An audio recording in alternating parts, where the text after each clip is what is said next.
శాశ్వతం, రాష్ట్రం శాశ్వతం. రాష్ట్రం అంటే మట్టి కాదు, రాష్ట్రం అంటే మనుషులు. అలాంటి ఇంగిత జ్ఞానం లేని వ్యక్తి ముఖ్యమంత్రిగా ఉండి ఇష్టానుసారంగా చేస్తా ఉంటే ఆయన విధానం నచ్చక వాళ్ళ నేతలే పార్టీకి బై బై అంటున్నారు. కార్యకర్తలు బారిపోయే పరిస్థితికి వచ్చారు, తిరుగుబాటు చేసే పరిస్థితికి వచ్చారు. అటు ప్రజలు ఇటు సొంత పార్టీ నేతలు తిరుగుబాటుతో జగన్కి భంగపాటు తప్పదు. ఎవ్వరికి అనుమానం అవసరంలా 1000% చెప్తున్నా, రాబోయేది తెలుగుదేశం జనసేన ప్రభుత్వమే,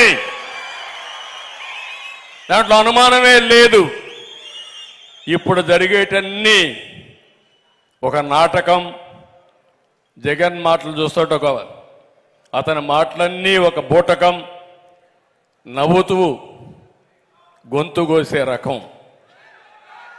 అవన్నీ మీరు చూస్తే చాలా బాధేస్తుంది.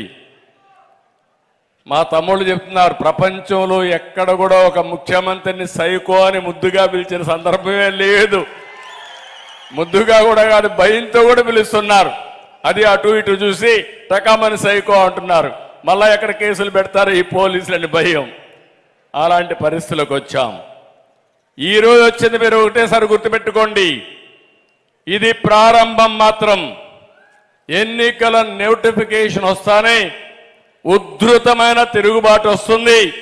వైఎస్ఆర్ కాంగ్రెస్ నాయకుడనే వాడు రోడ్డు మీద తిరగాలన్నా భయపడే రోజు తొందరలోనే వస్తుంది. ఈరోజు మీరు చూస్తే ఇక్కడ మీటింగ్ ఉందంటే దీన్ని కౌంటర్